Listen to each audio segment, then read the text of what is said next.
अखिल भूमंडलीय सर्व शिरोमणि मुनि समाज के संस्थापक आदि मुनीश्वर योगेश्वर सद्गुरुदेव शिव मुनि महाराज की जय। उपस्थित मुनि वृंद, साधु सज्जन वृंद, संत वृंद, साधक वृंद, आध्यात्म ज्ञान के जिज्ञासुओं और प्रेमियों, सभी श्रोता वृंद, आप सभी को मेरा कोटिशः नमन, सप्रेम जय जय।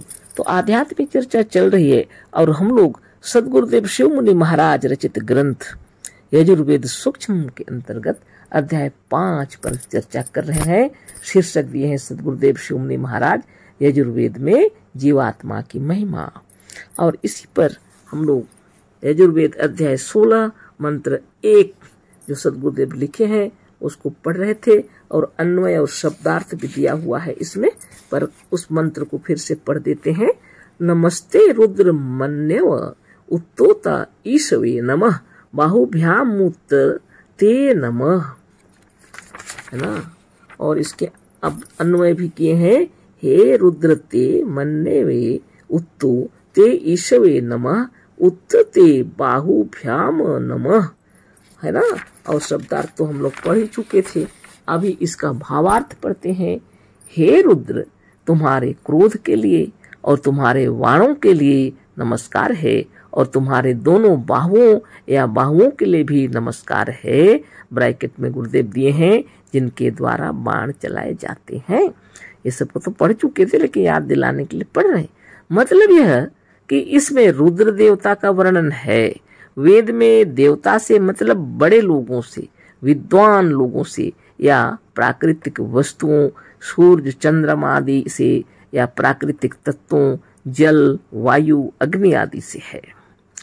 तो वेद के अंदर देवता जो शब्द हैं ये एक तो महान लोगों के लिए, बड़े लोगों के लिए, विद्वान लोगों के लिए हैं, आए हैं, या तो प्राकृतिक वस्तुओं सूर्य चंद्रमा आदि अग्नि जल वायु ये सब के बारे में, इन तत्वों के बारे में आए हैं ना। इसी को गुरुदेव बतला रहे हैं।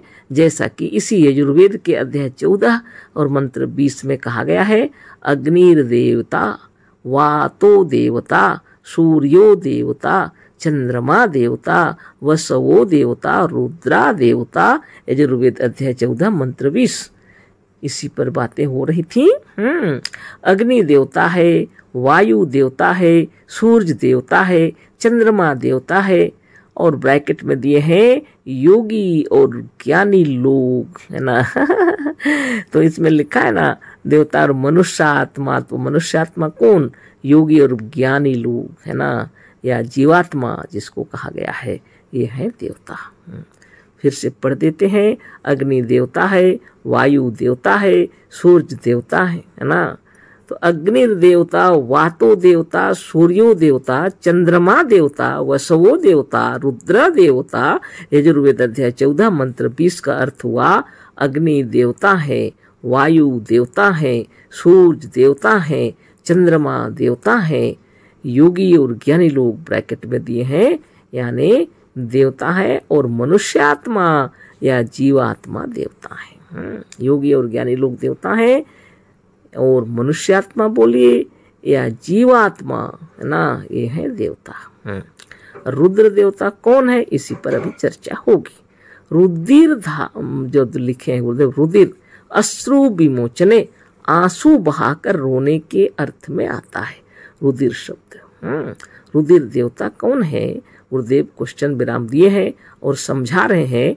रुधिर अश्रु विमोचने, आंसू बहाकर रोने के अर्थ में आता है ना।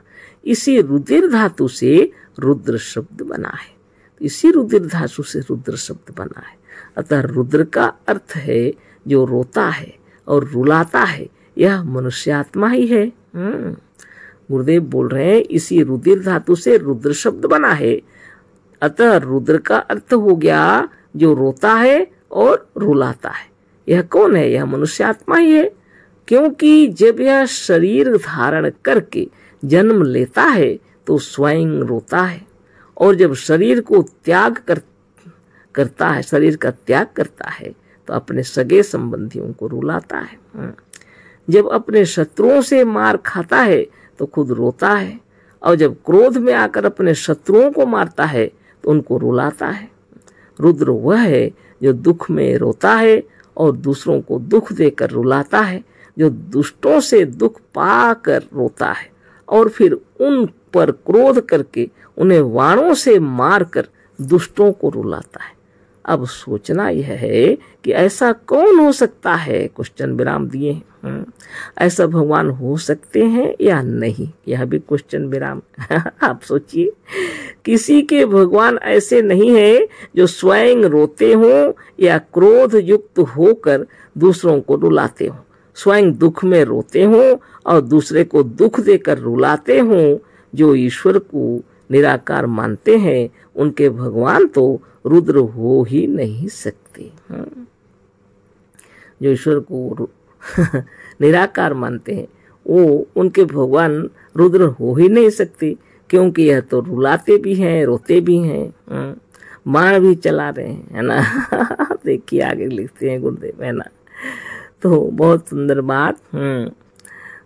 जो ईश्वर को निराकार मानते हैं उनके भगवान तो रुद्र हो ही नहीं सकते, क्योंकि रुद्र के दो बाहु होते हैं, यहाँ लिखा है। रुद्र दो बाहु वाले हैं, पर सनातन धर्मियों के भगवान 4 हाथ वाले हैं।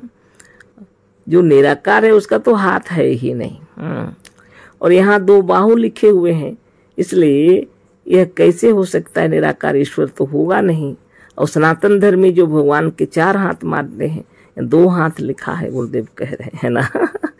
सनातन धर्मियों के भगवान भी स्वयं नहीं होते, है ना। तो इसमें कैसे होंगे, 4 हाथ हैं उनके, और सनातन धर्मियों के भगवान भी स्वयं नहीं रोते हैं। सनातन धर्मियों के भगवान रोते हैं क्या, नहीं रोते, तो स्वयं रोते हैं, लिखा हुआ है। अतः ऐसा कोई है तो वह मनुष्यात्मा है। यदि ऐसा कोई है तो मनुष्यात्मा है, जीव है या आत्मा है। धन्य धन्य सद्गुरुदेव शिव मुनि महाराज की जय, है ना। ईश्वर ना तो रोते हैं, आप ही सोचिए, ना रुलाते हैं, आप ही सोचिए। ईश्वर के 4 हाथ बताते हैं सनातन धर्म के अंदर। यदि कोई उसको निराकार बताते हैं उसको बाहु भी नहीं है। और यहाँ लिखा हुआ है, हे रुद्र तुम्हारे क्रोध के लिए और तुम्हारे बाणों के लिए नमस्कार है, और तुम्हारे दोनों भुजाओं या बाहुओं के लिए नमस्कार है, जिनके द्वारा बाण चलाए जाते हैं। आप बताइए, सनातन धर्मियों के भगवान भी स्वयं नहीं रोते, और ये रुद्र जो है रोने वाली बात लिखी गई है, जो रोते भी हैं, रुलाते भी हैं। आप स्वयं विचार कीजिए। अतः ऐसा कोई है तो वह मनुष्य आत्मा है। सद्गुरुदेव शिव मुनि महाराज की जय। इतने सुंदर तरीके से समझा दिए, जीव है या आत्मा है ना। अतः ऐसा कोई है तो वह मनुष्य आत्मा है, जीव है या आत्मा है। आगे पढ़ते हैं। रुद्र नाम केवल शरीर का भी नहीं है, किंतु शरीरधारी आत्मा का है। रुद्र नाम केवल शरीर का ही नहीं है ना, किंतु शरीरधारी आत्मा का है ना। रुद्र नाम केवल शरीर का भी नहीं है, केवल शरीर का भी आप मत समझ लीजिए कि रुद्र किसी व्यक्ति विशेष को तो उसका शरीर उसका नहीं, किंतु शरीरधारी आत्मा का है। जितने शरीरधारी हैं इस विश्व में, इस ब्रह्मांड में, इस सृष्टि में, जितने शरीरधारी जीवित प्राणी आपको दिखलाई पड़ रहे हैं, ये सभी रुद्र हैं, है ना। वेदों के अनुसार वेद लिखने वाले ऋषि मुनियों को कोटि कोटि नमन, है ना। देखिए गुरुदेव समझा दिए, रुद्र नाम केवल शरीर का भी नहीं है, किंतु शरीरधारी आत्मा का है। जीवहीन शरीर, निर्जीव मृत शरीर, ना रोता ना अपने बाहुओं से बाण चलाकर दुष्टों को रुला सकता है। सद्गुरुदेव शिव मुनि महाराज की जय। गुरुदेव लिखे हैं, जीवहीन शरीर, निर्जीव मृत शरीर, ना रोता ना अपने बाहुओं से बाण चलाकर दुष्टों को रुला सकता है। यदि कोई रोता है और यदि कोई रुलाता है तो सिर्फ शरीर भी नहीं, इसमें रहने वाली आत्मा है ना, और जीवन जिसमें है। निर्जीव शरीर के बारे, मृत शरीर के बारे नहीं लिखा हुआ है, क्योंकि जीवहीन शरीर, निर्जीव मृत शरीर ना रोता ना अपने बाहुओं से बाण चलाकर दुष्टों को रुला सकता है। रुला भी वही सकता है जो रो सकता है, गुरुदेव लिख रहे हैं। बहुत बड़ी बात है। रुला भी वही सकता है जो रो सकता है। मतलब यह है कि मजहबी लोग दुष्टों को रुलाने के लिए, दुष्टों को दुख देने के लिए ईश्वर से प्रार्थना किया करते हैं, वह व्यर्थ है। ईश्वर के भरोसे दुष्टों को दंड दे लेंगे, यह मूर्खता है ना। देखिए बहुत बड़ी बात, बहुत बड़ी बात, विचार कर लीजिए। मजहबी लोग जो दुष्टों को रुलाने के लिए, दुष्टों को दुख देने के लिए ईश्वर से प्रार्थना किया करते हैं, वह व्यर्थ है, क्योंकि वैसा ईश्वर बाहर में कहीं नहीं है। और उसकी प्रार्थना करने से वो कहाँ से सुनेंगे, और आपके दुष्टों को वो क्यों पीड़ा पहुंचाएंगे? ऐसा कुछ होता नहीं है, कभी नहीं हुआ। ईश्वर के भरोसे दुष्टों को दंड दे लेंगे, यह मूर्खता है। उदाहरण दे रहे हैं गुरुदेव, पाकिस्तान में अनेक हिंदू जिंदा जला दिए गए। उस समय जब लिखे थे, उस समय की कहानी नहीं, जब ये किताब लिखे थे गुरुदेव, उस समय यही सब घटनाएं चल रही थी, है ना। पाकिस्तान हिंदुस्तान जो हो गया था, है ना, कितनी कितनी बातें हो गई थी। पाकिस्तान में अनेक हिंदू जिंदा जला दिए गए, हजारों हिंदू महिलाओं पर बलात्कार हुआ, उनकी घोर अप्रतिष्ठा की गई, पर भगवान ने कुछ नहीं किया। इतना कुछ हुआ, इतना चित्कार किए लोग, इतनी बेदर्दी से लोगों को मारा गया, किसी भगवान ने नहीं बचाया। आप सोचिए, लोग प्रार्थना तो किए होंगे ना, कितने कितने प्रार्थना किए होंगे, दिलो जिगर से प्रार्थना की। वो ईश्वर बाहर में है जो सुनेगा? नहीं सुनेगा ना। इसलिए यहाँ पर वेद क्या कह रहा है उसको देखिए। वेद का सिद्धांत है कि दुष्टों को रुलाने योग्य तुम्हें अपने आत्मा को और अपने बाहुओं को बनाना पड़ेगा। तुम्हें अपने शरीर को इतना सुदृढ़ बनाना पड़ेगा, स्वस्थ निरोग रखना पड़ेगा, ताकि यदि तुम्हारे ऊपर कोई दुष्ट अत्याचार करे तो उसका प्रतिकार भी कर सको। वह तुम्हें रुलाना चाहता है तो तुम्हें क्या रुलाएगा, तुम उसे भी रुला सको। वेद ही कह रहा है, वेद का सिद्धांत है कि दुष्टों को रुलाने योग्य तुम्हें अपनी आत्मा को और अपने बाहुओं को बनाना पड़ेगा और स्वावलंबी बनना पड़ेगा। दुष्टों को भी दंड देने और रुलाने की भावना न रखकर प्रत्येक दशा में अहिंसा परमो धर्म ब्रैकेट में लिखे हैं ना, मानना बौद्ध आदि मतावलंबियों का मजहबी सिद्धांत है, वैदिक नहीं। खूब सोच लीजिए, बौद्ध धर्म में कहते हैं क्या? दुष्टों को भी दंड देने और रुलाने की भावना न रखना प्रत्येक दशा में चाहिए, ऐसा मानते हैं बौद्ध धर्म वाले, मतावलंबी वाले, है ना। ये वेद के इसके ज्ञान नहीं है, ये इनके अपने मनगढ़ंत है ना। गुरुदेव लिखे हैं, आवश्यकता पड़े तो दुष्टों के ऊपर प्रहार करना पड़ेगा, अवश्य करना पड़ेगा, है ना। और दुष्ट तुम्हें यदि रुला रहे हैं तो तुम भी ऐसे योग्य बन जाओ, तुम्हारी भुजाओं में इतनी ताकत होनी चाहिए कि उसे भी रुला दो। ये वेद कह रहे हैं। लेकिन महात्मा बुद्ध बौद्ध धर्म के अंदर जो ज्ञान बतलाए, उसके अंदर लोग कहते हैं किसी भी हालत में, किसी भी परिस्थिति में अहिंसा परम धर्म है, किसी को मारना नहीं है बोल के वो लोग चलते हैं। यह बात वैदिक नहीं है, वो भी मनगढ़ंत है।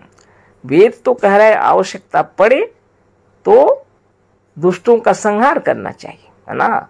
आवश्यकता पड़े तो दुष्टों का संहार करना चाहिए।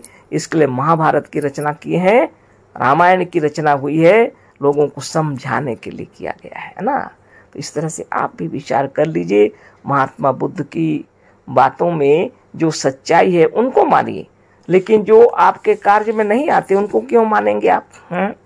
अहिंसा परमो धर्मा बोल रहे हैं और आपके सामने इतने अत्याचार हो रहे हैं, कोई आपकी पत्नी के ऊपर अत्याचार कर रहा है, शरीर में आपका बल है, सब कुछ है, आप प्रतिकार नहीं कर सकते। हाँ, आपके बच्चों को कोई तकलीफ दे रहा है, दंड दे रहा, तकलीफ दे रहा है, पीड़ा पहुंचा रहा है, आप उसको दंड भी नहीं दे सकते। आपके अंदर बल रह के क्या फायदा है?